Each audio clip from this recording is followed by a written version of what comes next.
¿Qué tal, hermanos? Es un privilegio poder saludarles y damos gracias al Señor por su bondad, por la salvación y el gozo que tenemos en Jesús. Y también el privilegio de reencontrarnos, de estudiar su palabra, de poder animarnos y orar unos por otros a pesar de la distancia. Y en este tiempo donde podemos descansar en que tenemos a un Dios que es absolutamente soberano. Y es precisamente de esto que me gustaría que pudiéramos estudiar en este tiempo. Voy a pedir que puedan abrir sus Biblias en el libro de Hechos y vamos a estudiar el capítulo 12. Y el libro de los Hechos es un libro de transición, es el libro del establecimiento de la iglesia y de los primeros avances misioneros. El libro de Hechos es un puente o es el puente de los evangelios a las epístolas y es más un libro histórico que doctrinal. Es un libro escrito por el médico o el doctor Lucas alrededor del año 65 después de Cristo. Y más que un libro solamente es en realidad una carta, una recolección de datos y de sucesos dirigidos a un hombre llamado Teófilo. Es un libro con mucha acción, con mucho movimiento y resalta la obra del Espíritu Santo por medio de los apóstoles y de los primeros discípulos de Cristo. Tanto que muchos dicen que este libro, en vez de llamarse Hechos de los Apóstoles, debería llamarse Hechos del Espíritu Santo. Y es con esta idea que titulamos este mensaje, Hechos de un Dios soberano. Hechos de un Dios soberano. Voy a pedir que me acompañen a Hechos capítulo 12. Y para llegar ahí, a Hechos 12, pasamos por varios sucesos importantes que nos habla esta carta. Sucesos como la venida del Espíritu Santo en Pentecostés, la elección de los diáconos para servir en la iglesia. También nos muestra la fuerte persecución de parte de los judíos hacia los cristianos, hacia la iglesia, empezando con la muerte del primer mártir de la iglesia, que fue Esteban, y esta persecución que era encabezada de ahí en más por este conocido hombre Saulo de Tarso. Luego vemos la conversión de este perseguidor convertido a predicador y nos muestra cómo los primeros gentiles se iban añadiendo y agregando a la iglesia. Después de la conversión de Saulo, la iglesia tuvo un tiempo de tranquilidad y disminuyó un poco la persecución hasta que el rey Herodes Agripa, por una razón más bien política y religiosa, decide iniciar la primera persecución a los cristianos por parte de los romanos. Antes eran los judíos que habían perseguido por cuestión religiosa, por celo religioso a los cristianos. Ahora los romanos, por cuestiones políticas, querían agradar, Herodes Agripa quería agradar en cierta forma a un grupo de judíos y empieza esta persecución por parte ya de los romanos. Dios se manifiesta y es conocido por medio de sus atributos. Dios es santo, Dios es fiel, Él es justo, Él es amoroso, es misericordioso, es paciente, es poderoso, y dentro de todo lo que Dios es, Él también es absolutamente soberano y permitió que su iglesia pasara este tiempo de persecución y sufrimiento.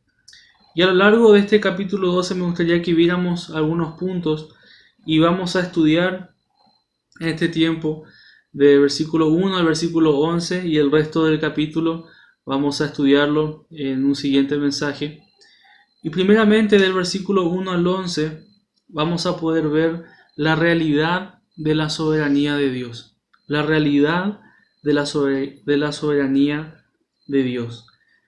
Versículo 1 del capítulo 12 dice: En aquel mismo tiempo el rey Herodes echó mano a algunos de la iglesia para maltratarles. Dice que tomó a algunos cristianos de la iglesia y empezó a torturarles, a amenazarles. Y si uno quiere aplacar a un grupo, si uno quiere que un grupo se deshaga, debe atacar a los que lideran el grupo. Y eso lo sabía muy bien Herodes y eso fue lo que hizo. Herodes, a más de agarrar a algunos de la iglesia, buscó y encarceló primeramente a Jacobo y después a Pedro. Y vamos a ver en estos versículos la realidad de la soberanía de Dios en la vida de cada uno de estos hombres. Y primeramente versículos 1 y 2 vamos a ver o vemos la realidad de la soberanía de Dios en la vida de Jacobo. Dios tomó a este apóstol Jacobo, hermano de Juan, quienes juntos eran conocidos como los hijos del trueno. Fue justamente un apodo que Jesús mismo le puso. Jacobo pertenecía a este círculo íntimo, a este círculo cercano del Señor Jesucristo, que vemos descrito en los evangelios de Pedro, Juan y Jacobo, o Pedro, Jacobo y Juan. Ellos eran los que siempre estaban más cerca de Jesús. A este Jacobo es a quien Herodes agarra. El hecho de que fue buscado por Herodes demuestra también el impacto que tenía el ministerio y la vida de Jacobo, por más de que no se habla tanto de él como se habla de Pedro y de Juan. Y vemos el versículo 2, y mató a espada a Jacobo, hermano de Juan. Ya en el versículo 2 se registra la muerte del primer apóstol. Herodes mata a Jacobo, y es probable que haya sido una muerte pública, y la expresión muerto a espada indica que fue decapitado. Y esto fue algo que agradó, versículo 3 dice, viendo que esto había agradado a los judíos que odiaban a estos cristianos, se pusieron contentos, se alegraron. Qué momento tan difícil para los apóstoles, qué momento tan difícil para Juan, su hermano, el apóstol Juan. Qué momento difícil para toda la iglesia. Ver a Jacobo, a uno de los principales ahí, siendo quizás públicamente martirizado. Dios permitió que Jacobo fuera encarcelado y asesinado. Herodes vio que esto agradó a los judíos y para congraciarse aún más con ellos, tomó preso al apóstol Pedro, otro de los líderes principales de la iglesia. Y ahora vamos a ver la soberanía de Dios en la vida de Pedro. Vamos a ver qué es lo que Dios permitió en la vida de Pedro. Vimos lo que Dios permitió en la vida de Jacobo. Ahora vemos la vida de Pedro, versículo 3 dice, procedió a prender también a Pedro. Eran entonces los días de los panes y levadura, versículo 4. Y habiéndole tomado preso, le puso en la cárcel, entregándole a 4 grupos de 4 soldados cada uno, para que le custodiasen, y se proponía sacarla al pueblo después de la Pascua.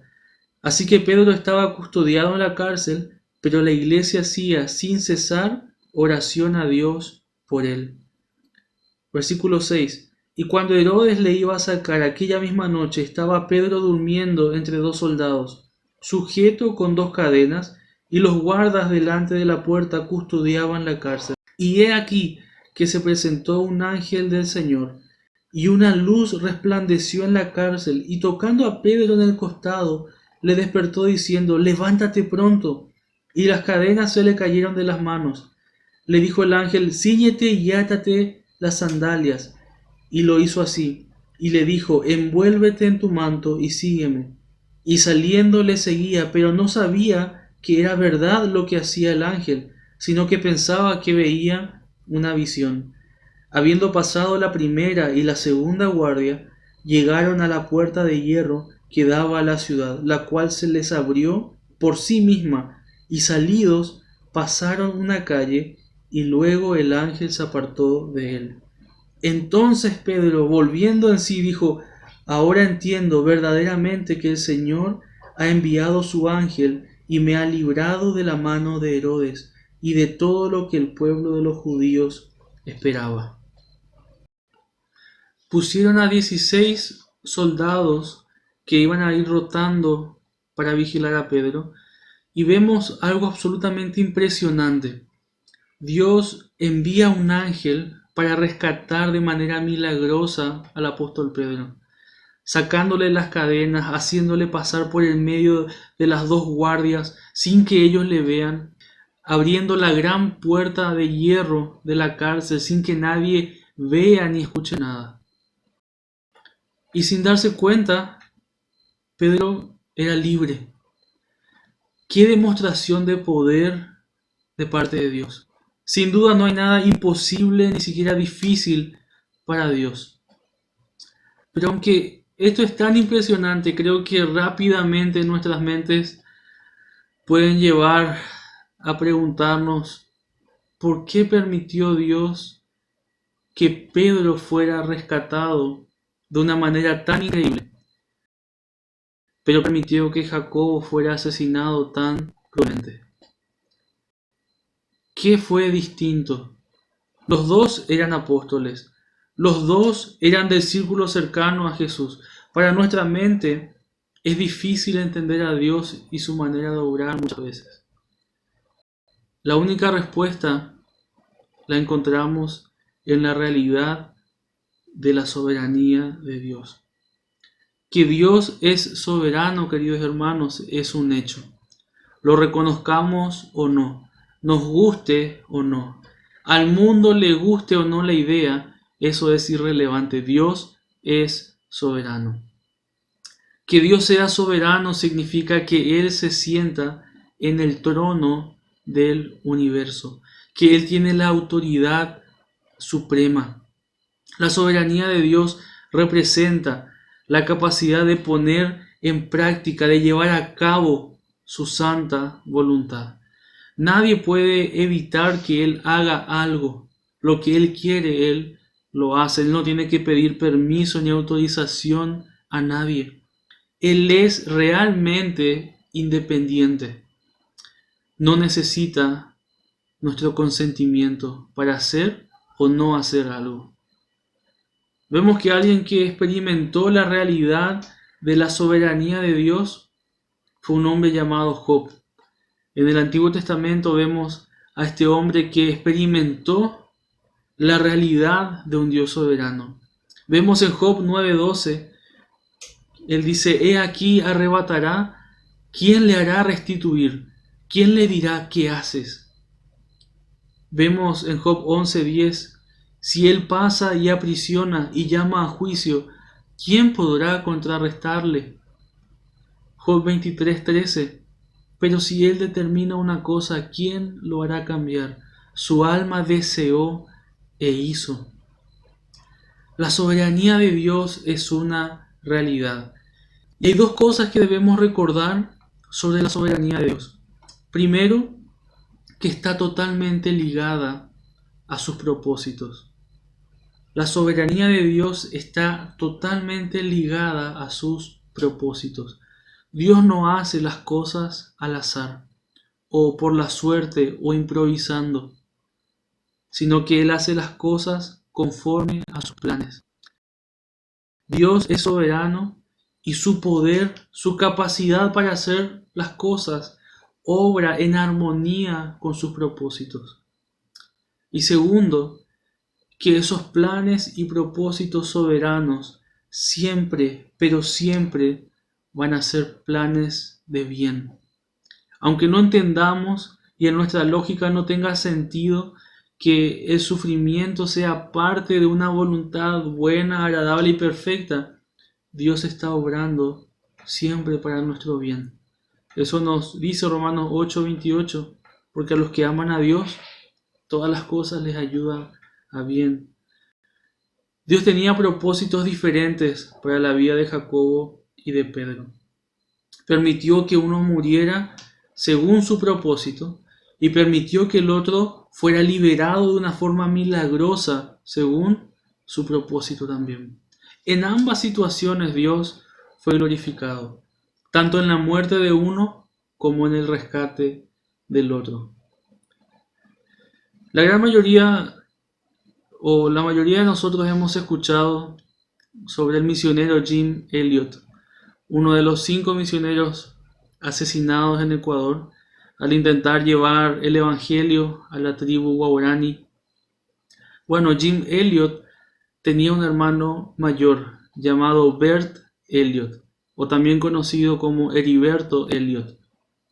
Bert, junto a su esposa Colleen, fueron de misioneros a la selva de Perú años antes incluso que Jim Elliot fuera a Ecuador. Y Bert Elliot dijo lo siguiente: el servicio a Dios tiene como 2 caras de una moneda. Por un lado un arado y por el otro lado un altar. Dios quiso que yo tuviera el arado y que mi hermano Jim tuviera el altar. Bert Elliot sirvió por 62 años como pastor en las selvas de Perú. Fundaron junto a su esposa más de 150 iglesias. Tanto Jim Elliot como Bert fueron llevados por la soberana mano de Dios, siendo usados para su gloria. Nadie puede negar lo que Dios hizo por medio de la entrega de Jim Elliot y esos 4 misioneros valientes que entregaron sus vidas por el Evangelio. Su testimonio levantó misioneros a lo largo y ancho del mundo en distintas generaciones. Familiares suyos, amigos, compañeros vinieron a continuar la obra que ellos empezaron. Iglesias fueron fundadas después. Los asesinos de ellos se convirtieron al Señor y fueron líderes de las iglesias que se fundaron. Jim Elliot murió a los 29 años, sin poder evangelizar, sin poder discipular a ningún guaraní. Pero Dios fue glorificado. Bert Elliot murió el 2011 a los 87 años en su casa en la ciudad de Trujillo, en Perú. 62 años sirvió al Señor. Evangelizó, discipuló, fundó iglesias, fundó escuelas, una vida totalmente entregada al Señor. El escritor Randy Alcorn se refirió a estos hermanos de la siguiente manera. Él dijo: Jim fue una estrella fugaz que surcó el cielo, del cual todos quedaron maravillados.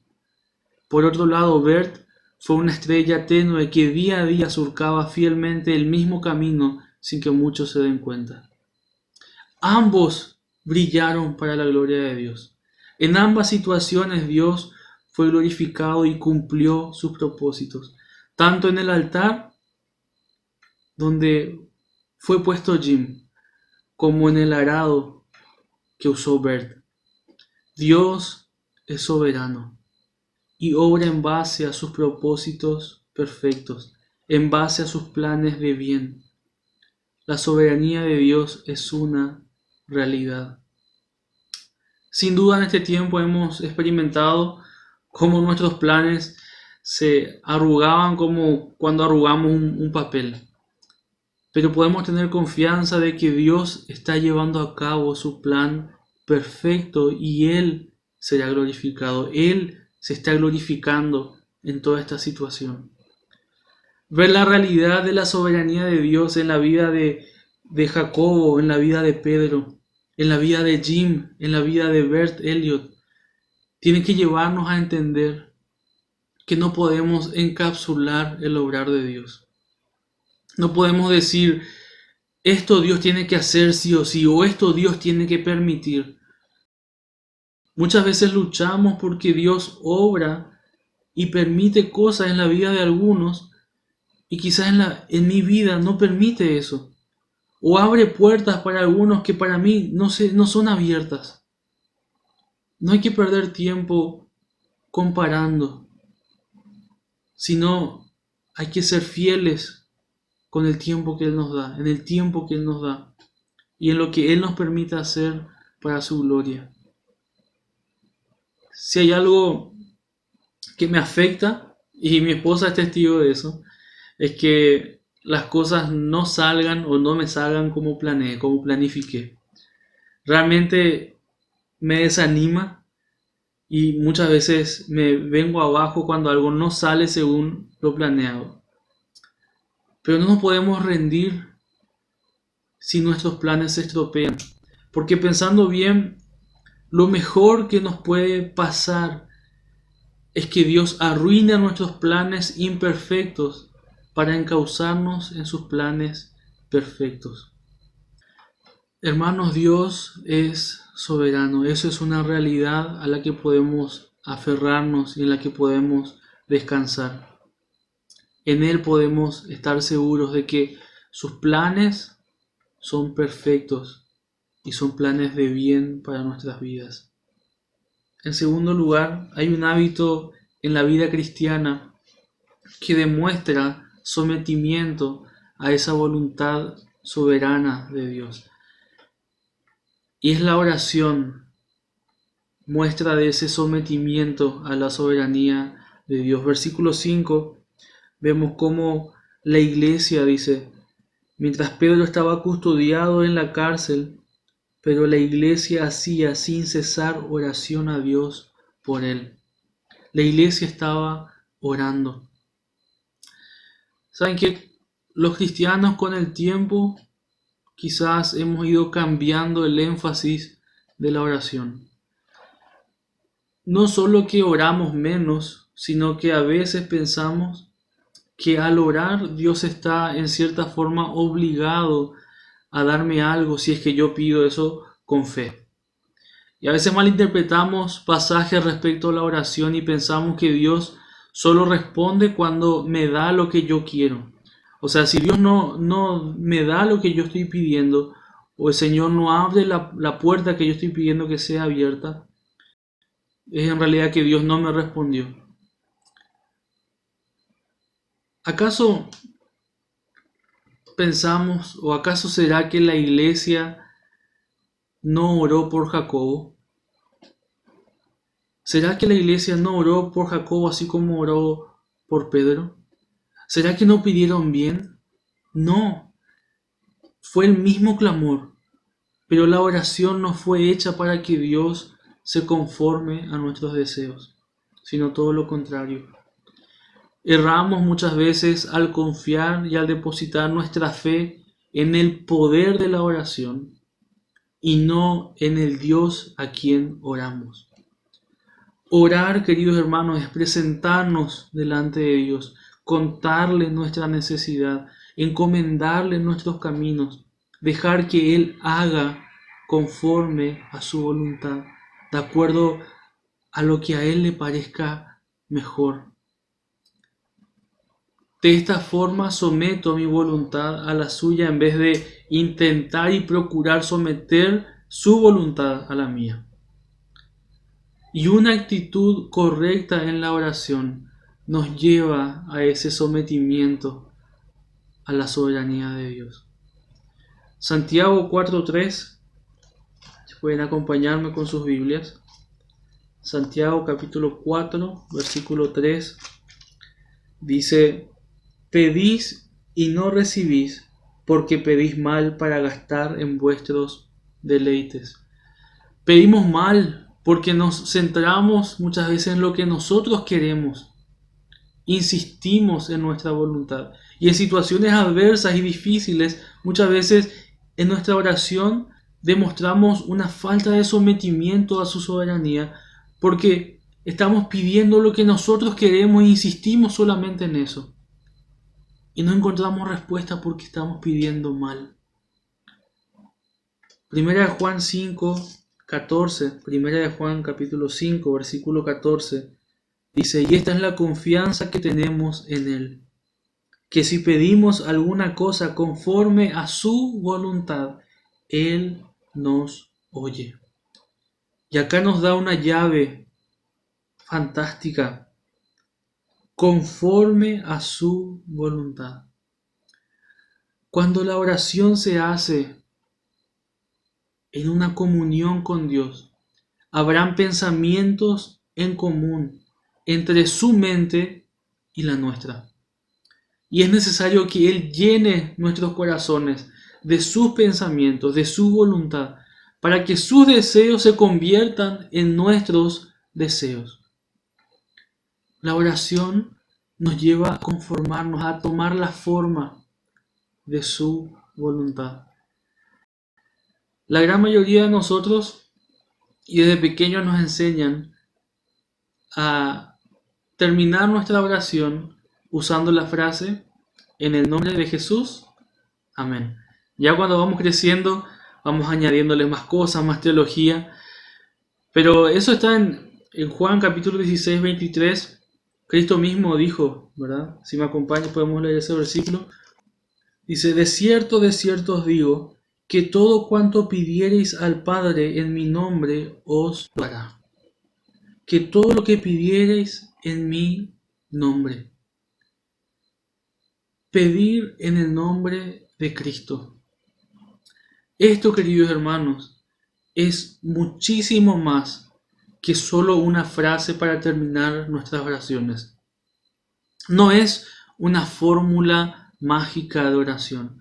No es que terminando de orar y diciendo en el nombre de Cristo o en el nombre de Jesús, quiere decir que esa oración o esa petición va a ser contestada positivamente.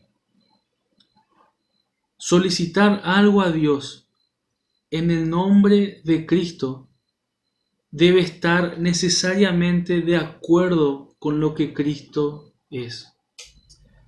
Pedir en el nombre de Cristo es como si Cristo mismo fuera el que está pidiendo. A veces nuestras peticiones están muy lejos o son muy distintas a lo que Cristo es. Y no están de acuerdo a lo que Él es, a lo que Él enseñó.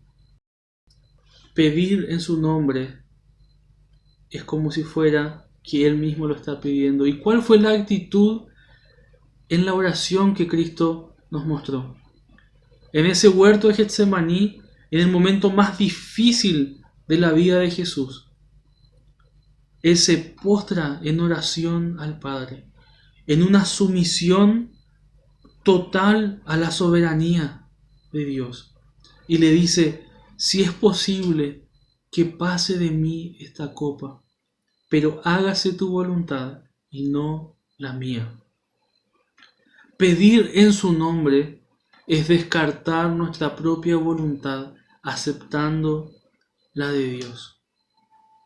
El propio Hijo de Dios, el propio Señor Jesucristo, no buscó como hombre, siendo totalmente hombre, en su humanidad, en su sufrimiento, su deseo humano era que pasara de Él esa copa.